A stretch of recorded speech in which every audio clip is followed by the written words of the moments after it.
Olá, eu sou Heber Juncker, seja bem-vindo ao nosso canal. Esta é a 10ª devocional da série de estudos do livro de Neemias. Eu te convido a se inscrever no canal e ver todas as devocionais anteriores e as que também virão, né? Então aproveite para ativar o sininho de notificações, assim quando eu postar um novo vídeo, o YouTube possa te avisar. Bom, a devocional de hoje tem como tema: quem pode ministrar a palavra de Deus? E quem pode morar na cidade de Jerusalém? Bom, Neemias deixa claro quem pode. Vamos ver isso na devocional de hoje. Como vimos na devocional anterior, que eles concluíram a construção e restauração dos muros de portões da cidade de Jerusalém, agora no capítulo 7 veremos que eles determinaram quem pode morar lá dentro, quem pode ministrar como sacerdote no templo. Olha o que diz os versículos 4 e 5 de Neemias capítulo 7.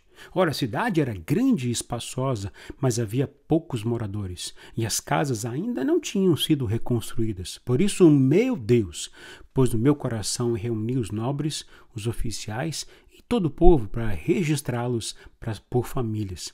Encontrei o registro genealógico dos que foram os primeiros a voltar. Assim estava registrado ali. O que o líder governador Neemias fez foi garantir que apenas os verdadeiros israelitas vivessem em Jerusalém e pudessem ministrar ali como sacerdotes.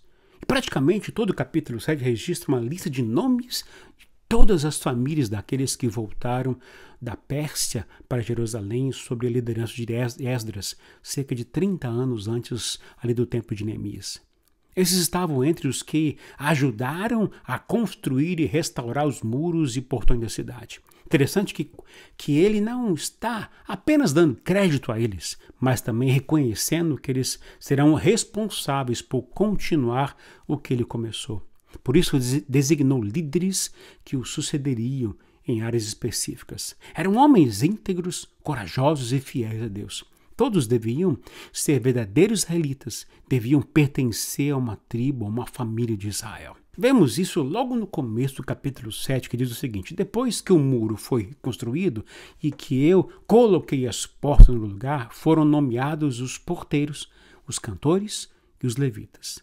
Para governar Jerusalém, encarreguei o meu irmão Hanani, e com ele Ananias, comandante da fortaleza. Pois Ananias era íntegro e temia Deus mais do que a maioria dos homens. Eu lhes disse: as portas de Jerusalém não deverão ser abertas enquanto o sol não estiver alto. E antes de deixarem o serviço, os porteiros deverão fechar e trancar as portas. Também designei moradores de Jerusalém para sentinelas, alguns em postos no muro, outros em frente das suas casas. Neemias 7, versículos de 1 a 3. A explicação espiritual, queridos, que trago a você é que precisamos saber que realmente pertencemos à família de Deus. Entrar no reino de Deus, habitar na Nova Jerusalém, é só para os filhos de Deus, só para aqueles que nasceram do Espírito, só para os arrependidos, perdoados e convertidos a Jesus. Sabe que você nunca será um servo de Cristo bem-sucedido, nem trabalhará fielmente para Ele, sem antes pertencer a Ele. Esse entendimento não é necessário apenas para aqueles que já atuam em posição de liderança, mas é para todos. Aliás, particularmente eu creio que todos nós, que nascemos do Espírito, fomos chamados para liderar, isto é, impactar e influenciar os outros de alguma forma.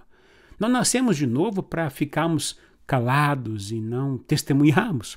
Fomos chamados e capacitados pelo Espírito Santo para testemunharmos de Jesus, para fazermos discípulos para Jesus. E quando Neemias registra, então, aqui todas as famílias, tem como propósito conhecer a linhagem espiritual deles. Caso contrário, o serviço deles seria meio que fraco, ineficaz, pois não teria o coração naquele lugar e nem em Deus que os chamou e os trouxe de volta. O versículo 61 lista alguns que não puderam provar sua ascendência, sua linhagem, e, portanto, não tiveram permissão para morar na cidade de Jerusalém. Também alguns entre os sacerdotes foi negado o direito de ministrar porque não podiam provar sua ascendência. Perceba como isso é sério. Infelizmente hoje não há um zelo por parte da igreja em geral quanto a quem pode ministrar e ensinar a verdade de Deus. E eu acrescentaria quem até pode cantar e ministrar louvor. Parece que qualquer um pode falar e cantar nas igrejas, usar a internet como ensinar as verdades e doutrinas da Bíblia. Parece que a preocupação maior se a pessoa é carismática, se atrai multidões. Não que seja ruim ou errado ser carismático, ou se canta bem e tem uma boa banda, sabe? Seria muito bom que a igreja fosse mais criteriosa, fosse mais orientada com relação ao que ouvir e de quem ouvir. Eu sei que com a internet fica mais difícil isso, mas vale a pena refletir e tomar alguns cuidados. Por exemplo, antes de ouvir o que a pessoa tem a dizer, seja na igreja ou até mesmo pela internet, que soubéssemos de que família ela pertence. Seja família espiritual ou mesmo sua família de sangue. Isto é, priorize ouvir quem você conhece, da onde que é e quem indicou. Quando lemos as cartas de Paulo às igrejas, vemos seu zelo ao enviar pessoas às igrejas. Ele testemunhava sobre eles. Alguns ele pedia para a igreja recebê-lo, como pois ele é cooperador, é companheiro dele. Eram pessoas que pertenciam à família de Deus, tinham o respaldo e a referência dele. Olha a coragem do líder e governador Neemias.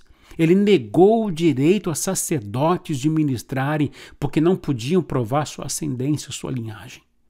O versículo 65 de Neemias aponta para algo no mínimo interessante. Veja o que diz o versículo. Por isso o governador determinou que eles não comessem das ofertas santíssimas enquanto não houvesse um sacerdote para consultar o Urim e o Tumim. O que é o Urim e o Tumim? Eram duas pedras. Seus nomes significam luzes e perfeição. Eram pedras que o sumo sacerdote tinha em um bolso no peitoral, usados para estabelecer a decisão de Deus em certas questões e assuntos. Portanto, elas eram usadas para discernir a vontade de Deus. Ninguém sabe realmente como as usavam ou como elas funcionavam. Mas Neemias deixa claro que esses sacerdotes que não podiam provar sua ascendência, portanto, não tinham como provar nem que eram chamados sacerdotes, eles eram suspeitos e por isso não tinham permissão para ministrar até que chegasse um sacerdote que tivesse o Urim e o Tumim.